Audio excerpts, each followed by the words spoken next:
Good afternoon, ladies and gentlemen. Thanks for coming to your daily briefing at the White House. I have no announcements, so I go to the Associated Press. Given that White House officials have said that you've worked with Senate Democrats on their millionaire surtax proposal, has the White House also been working with congressional Republicans on changes to the pay floors?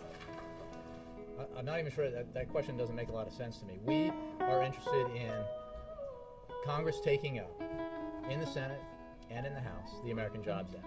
I'm not sure clear that when you said that the White House has also been in discussions with Republican leaders, does that mean that the White House has talked with McConnell about, or Boehner about the... I'm not going to get into specific conversations. There's an obsession with process that the American people, the consumers of your product, do not care very much about. What they want is process.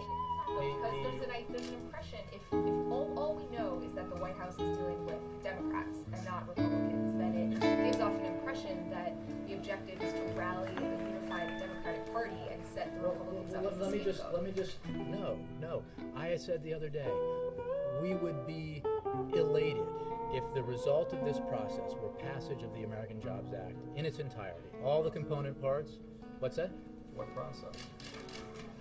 You said that if the No, result of this process... but the idea that our goal here is to use this as a political weapon, it's not. Our goal is to take action to put Americans back to work and to deal with our economy. Look, we can't be casual. We can't be sitting back hoping that things get better. This broken angel sings from a guitar.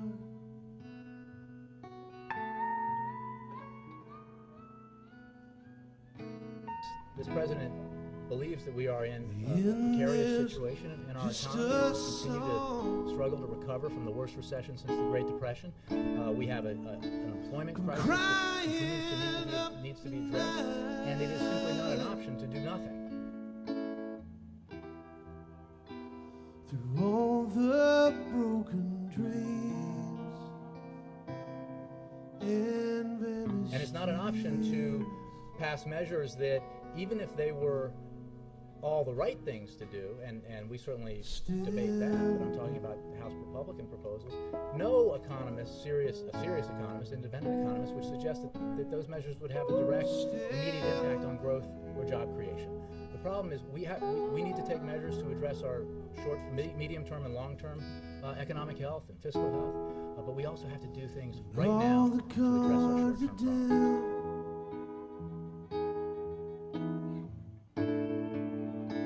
There's nothing left to see.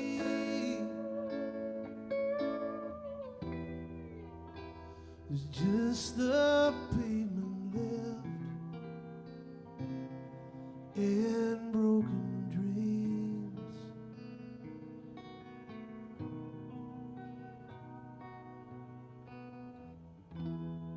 At the end there's still that song.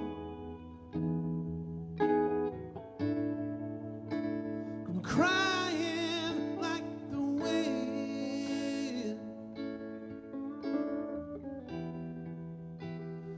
down every lonely street that's ever been.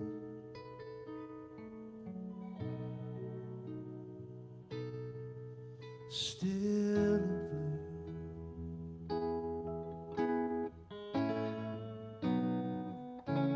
Still blue.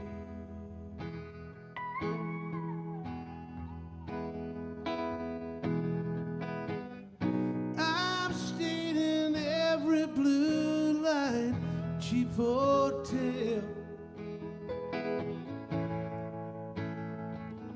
Can't win for trying.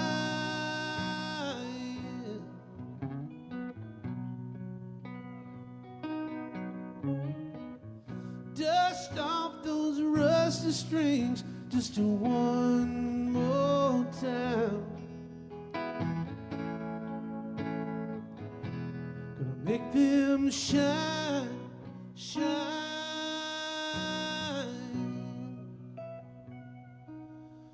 make them shine.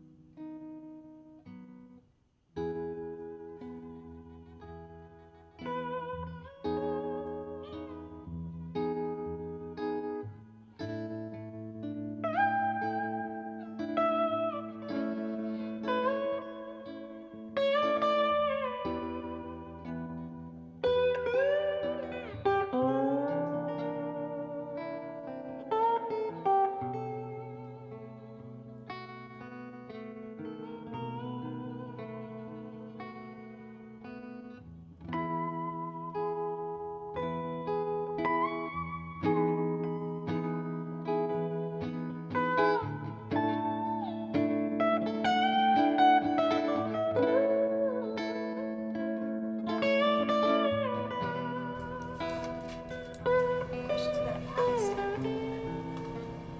What's your response to Trump's Admiral Mullen overstated when he said the Haqqani group is a virtual arm of the Pakistani intelligence service? And also, now that the U.S. has openly demanded that the Pakistani government and intelligence sever their links with the Haqqani network, what, if any, consequence will there be if they don't comply? And how much time are you going to give them to take some action, give the Pakistanis to take some action? Well, the administration's view, as I've said and others have said, is that the continuing safe havens that the Haqqani network enjoys in Pakistan and the links between the Pakistani military and the Haqqani network are troubling. And we want action taken against them. And that is a conversation we have had with the Pakistani government for a long time, not just in recent days and weeks. It is also true that our cooperation with Pakistan has been extremely important, and that Pakistan has been very helpful to the United States in our fight against Al-Qaeda in particular. But they do need to take action against the Haqqani network to deprive the network of the safe havens that it has in Pakistan. As for hypotheticals about what action we may or may not take in the future, I don't want to get into that. As I said yesterday on Air Force One, we are reviewing aid. As a matter of course, we review our aid programs, but we are engaged in the kinds of consultations with our Pakistani counterparts that you would expect, and that have been ongoing for quite some time. By when? Or no Well, timeline? I wouldn't want to speculate about if something does or doesn't happen, then something else may or may not happen. That's a level of speculation I don't want to engage in right now. But our concerns about this have been clear for a long time, and it is part of what we characterize, I think, quite candidly, as a complicated relationship, but an important one, because the priority here is our national security interests, the national security interests of the United States, protection of Americans here, protection of Americans and our allies abroad, and in achieving that overall goal, Pakistan has been an important partner, not without complications, but an important partner. Admiral Mullen's statement saying that he did. I get U.S. officials in the region are saying that he did. Overstated. I didn't. I think the issue here is that what the Admiral said and others have said is that we have concerns about the safe havens and the existing links that we're quite candid about between the Pakistani government and the Haqqani. We're Thank you very in much. regular contact with our counterparts in Pakistan on this issue, and we have urged Pakistan to take action against the Haqqani network. We believe that that is in their self-interest as well as in our interest to do that. Jay. Well, just to follow on that, just to offer some clarity here, is the Haqqani network a veritable arm of the ISI? Yes or no? Well, it's not language I would use. I think that the fact that there are links that exist between the Pakistani government and the Haqqani network, the nature of those, I think, can be assessed and is complicated. But there is no question that they have safe havens in Pakistan.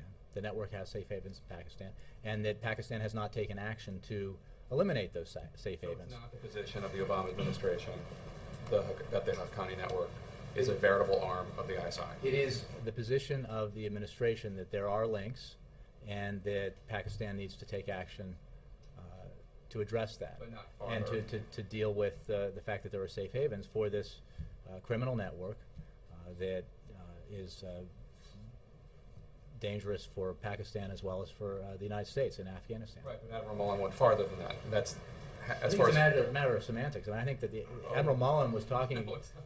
I mean, it's a matter. You're trying to on the language here. I think I'm being quite clear about what our position is, and it's a serious one. It's one that we raise with our Pakistani counterparts regularly, because it is of such great concern to us.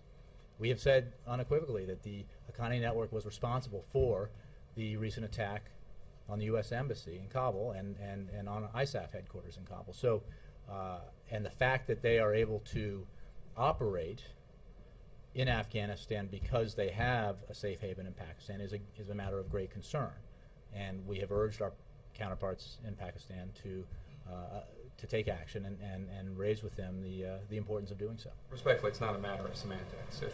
It's quite a different thing to say that there's there are links and one is a veritable arm. I mean, it is they're different. But we can move on.